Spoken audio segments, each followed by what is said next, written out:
Welcome back. Who's hungry? I am. I know you are too, Natalie. And now it's time to welcome one of our favorite guests, Dr. Barbecue, to see what he is cooking up new these days. We always love when he's putting his brain to work and putting those skills to the test. Good to see How are you? Hey, the show must go on. We've got to keep doing stuff new, just like we always would. It's obviously a challenge, a little bit different all the time, but we got to try new things. We got to kind of keep people's attention. Plus, everybody's eating a little different, I think, these days. And so what we've gone to and what I'm going to show you today is comfort food stuff. I think everybody's just got a taste for that. It certainly fits in with us, and we'll put a little Dr. Barbecue spin on it too.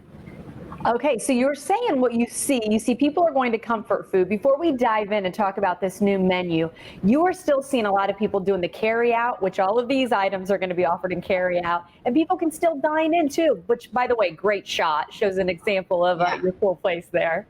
Yeah, we're lucky. We have such a big restaurant with a lot of cool spots. And thank you, by the way. We were messing around and we just put that little angle and it was perfect. Thank you, girl.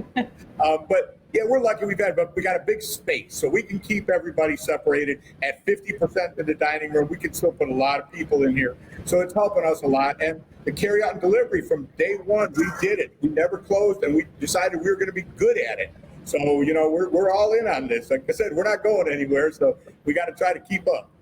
You know what I appreciate, Dr. Barbecue, is a lot of the restaurants, even fast food everywhere, I feel like it's having to limit their menu because of what is going on. And it seems like your team continues to be creative and adding more stuff to it, which I like. So go ahead and show us what you got this morning. Yeah, we'll never do that. Our menu never gets smaller. You should see our menu meetings. We have 10 new things. And then I always am the guy who says, what are we going to take off? And then the conversation goes way quiet. The meatloaf. This is our brand new. This is a meatloaf. This is my personal recipe. I actually made this one at home yesterday because we're not tooled up to make it quite yet here at the restaurant. But this is meatloaf. We're going to finish it in the smoker. It'll have a nice little barbecue flavor. And of course, you could finish it with a little bit of our barbecue sauce.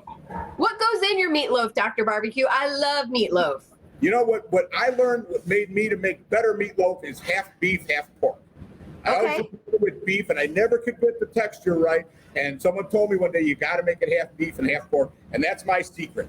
Do you put vegetables and stuff in? Like I put green pepper in mine and stuff. Do you an onion, or do you just leave it the meat? Think about that, Carly. I know. No, I don't put vegetables. Have we met?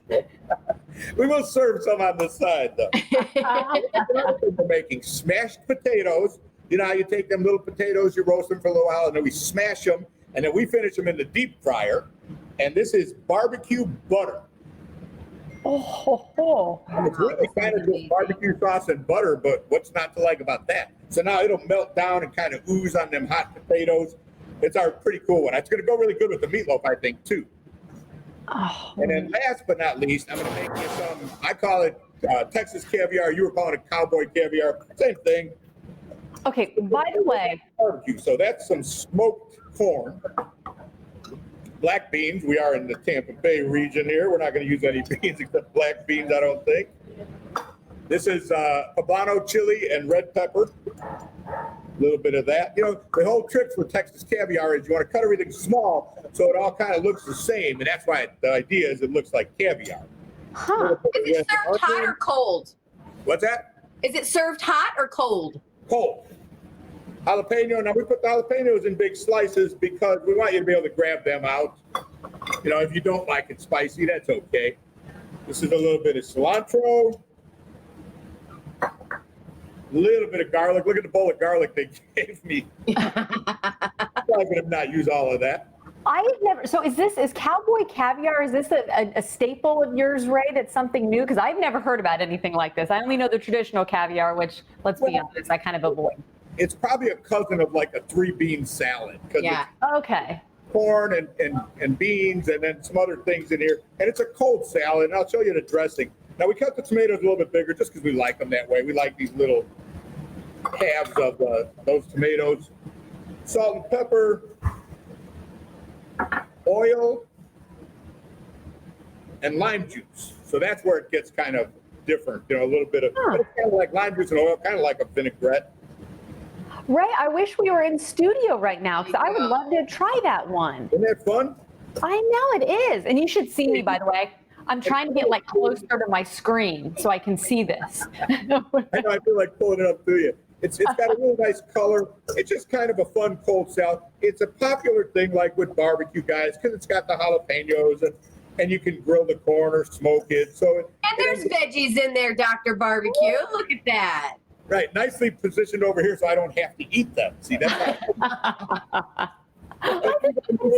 we just thought a fun new cold salad. It's actually, like I said, it's a barbecue guy thing, and it's kind of been on our radar for a long time. We finally got around to that one. I like it. So, okay, you're talking about the new items. Are they available right now, or are you just kind of doing a teaser for us today? Michael, what time? Next week, he said. He tells me next Tuesday. So I'll be ready to go. I love it. And I can't wait to try those sweet potato. I love like sweet potato and that kind of thing. So I've never seen what you did to that. They're not sweet potatoes. They're just little fingerling potatoes. Yeah. And you bake them for a little while, and then you smash them, like even with your hand. So that they're busted. And then at home, you would take them then and throw them in a skillet and fry them up to get all those little busted edges a little crispy. So we have the fryer, so we just drop them in the deep fryer. I'll pick one out here and show you. I know. I need to see them. Is it like a hash brown consistency almost? Oh. No, it's kind of like a baked potato, but it might maybe like a breakfast potato, like a baked potato that you then. Okay. So see how it's kind of smashed a little bit out? Yeah. It's kind of smashed, and then of course these edges are nice and crispy because now it's in the deep fryer. And then the barbecue butter is just like, that's a perfect condiment for us. That's cool. Let's see. I'd imagine that would go good on a lot of things that you're serving up, barbecue butter. Pretty much anything, yes. Right. Well, Ray, of course, one of the things that we love about you, you're obviously so hands-on and passionate about your restaurant. You are still open for dining and, of course, carry out. Are you still spending a lot of time there? Are you able to meet and greet a lot of the folks that are coming in and dining in? I got to be honest, I'm a little bit of high risk, so I kind of hide out as much as I can. But I'm here when I can be. I know you are. I know. Well, we wish we could be with you, but we say hello virtually and are always thankful when you join us. I miss you, girls. Miss All you right. as well. Thank you, Ray.